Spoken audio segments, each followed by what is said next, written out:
Ecco il sindaco di Conegliano, Fabio Chies, sta arrivando verso la presidente di Conegliano in Cima per la consegna virtuale delle chiavi delle attività commerciali di Conegliano.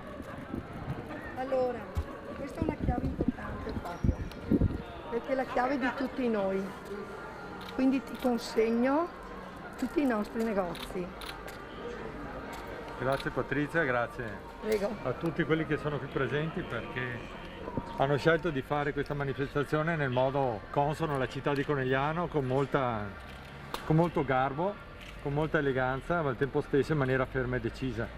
Noi raccogliamo quelle che sono le istanze dei commercianti, di tutte le partite IVA, di tutti coloro che sono abituati a lavorare e che oggi si trovano nell'impossibilità di farlo.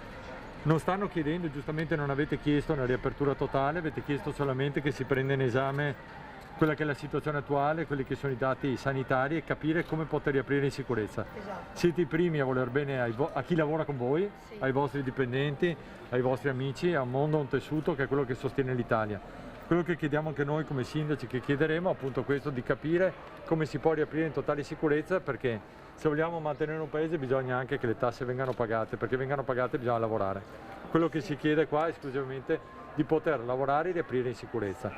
So che avete anche espresso giustamente cordoglio come tutti noi per tutte le vittime che ci sono state, che sono sempre davanti a noi, per cui primo va il nostro cordoglio a tutte le famiglie ed è proprio per questo, anche in nome di questo, che chiedete di poter riaprire con calma. Noi quello che faremo come istituzioni è quello di portare le vostre istanze ai livelli più alti, come abbiamo sempre fatto, con grande senso di responsabilità, capendo qual è il nostro ruolo e capendo qual è il vostro. Per cui solo grazie Patrizia a te. Niente, a tutti. infatti questo è proprio il simbolo di tutti noi e lo diamo proprio nelle tue mani perché tu ci sei sempre stato vicino da quando sei sindaco di questa città e sei sempre nel sociale ovunque, sei sempre molto sensibile e quindi proprio diamo il nostro destino e lo consegniamo a te.